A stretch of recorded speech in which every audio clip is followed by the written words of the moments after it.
Before you start a homestead, you want to consider a lot of things that are sort of hidden from your view, because our typical view is this beautiful oasis of food and plenty and abundance and free ranging chickens and goats and milk and cheese and everything just wonderfully already there. But what isn't known or very well known is that there is a tremendous amount of work that goes into having a homestead or a farmstead. Self-sufficiency requires skills, certain skill sets that you may have had acquired from other jobs or from other industries or from growing up. If you grew up on a farm, that'd be great. If you grew up as a mechanic's son, that'd be great. Or even a handy mom or arts and craftsy type person, then all those skills would translate into farm life and how to build infrastructure that's not there. Now, a great shortcut would be to find the land and the home or ranch that already has the infrastructure built. In hindsight, that's a major change I would have made before purchasing this land. Now, this land is vast. It's got a bit of hills and some slopes, and it has a ravine, and it has a pond, and there's a lot to love about where we are. The soil is highly nutritious. I mean, I drop seeds and everything sprouts and grows. The thing we didn't realize is how expensive it would be for materials, time, labor, the sacrifices on our body, to build the infrastructure we needed. And so this is the story about building this fence that we needed for our cows.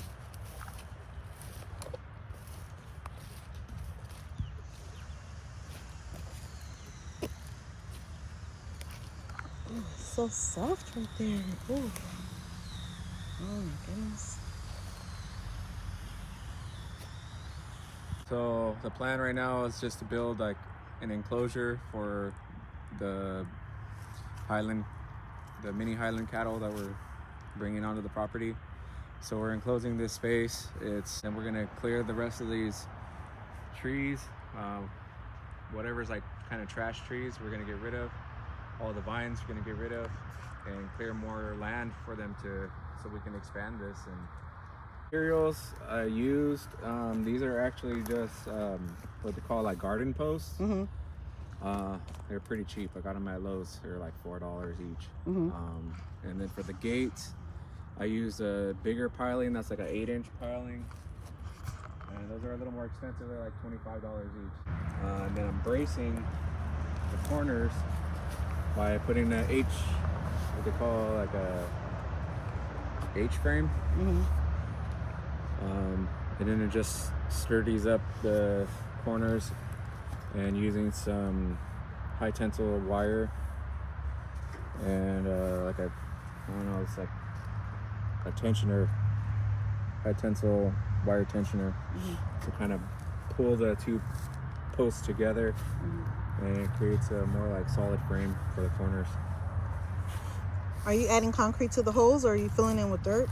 I'm not adding any concrete. I'm just backfilling it with dirt and pounding it in with like some wooden stakes. Packed all around the post. Oh, okay, cool. And you just got to use a lot of force to make sure it's in there real snug. All right. So no concrete. I guess there's some debate on using concrete with posts and whether it makes it rot faster or not. How long do you think this whole project is taking you, or how long will it take to be finished? We're going on like 2 weeks at this point. 2 weeks? Oh, because of the rain? Because of the rain and because of all the trees that I already took down. Took down a couple of trees on this side, several trees I took down on this side, and around this standing tree right here, there was 2 trees surrounding it, so those came down. and just the clearing and the burning of all the brush took more time than I was expecting. About halfway through, a little more than halfway through now, but is there anything you would say, any thoughts, feelings, sadness, pain? Just that it took me a lot longer than I expected because I wanted to make sure it was fairly square.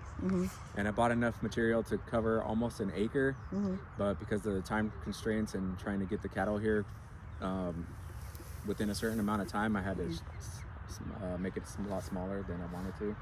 So, to do it over, what would you want to do next time when we go do the next paddock? Are there anything you would change for the next edition?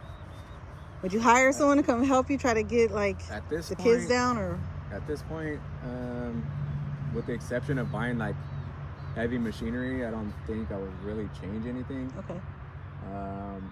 It's manageable. It's something that's possible to do on your own. It's just a lot of hard work. So if I had like a skid steer or a bucket or some sort of clamp, I could move all these big pieces.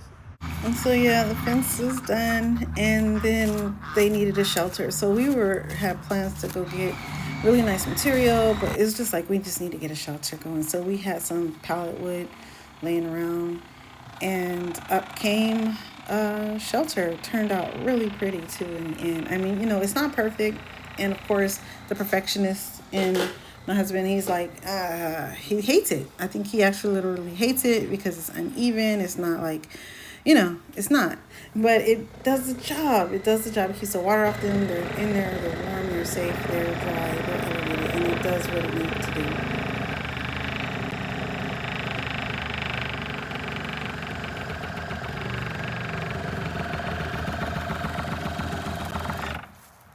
He looks so disappointed in himself or in the structure, but it's what it needs to be, and it's perfect. So just to zoom through so you can see all the corners are finally up. I think we just need a gate here, and it's done. I mean, it's not sexy. It's perfectly done. I think it's going to hold up, and it's not as big as we wanted it to be, but we needed a first paddock, and these are babies, so they didn't even need this space. They could have had a third of what we've provided here, and now we're going to seed it and get the gate on, and then we're good. We're gonna have our cows, and they're here. The finished product is exactly what we needed. They're lounging, they're eating grass. We have our pups in there, the Great Pyrenees Guardian pups in there, and they're exploring it as well. It's a very sturdy structure. These animals are large and strong and heavy, and they're playful, so it needed to hold up. And we even moved our goats in there just for a few days, just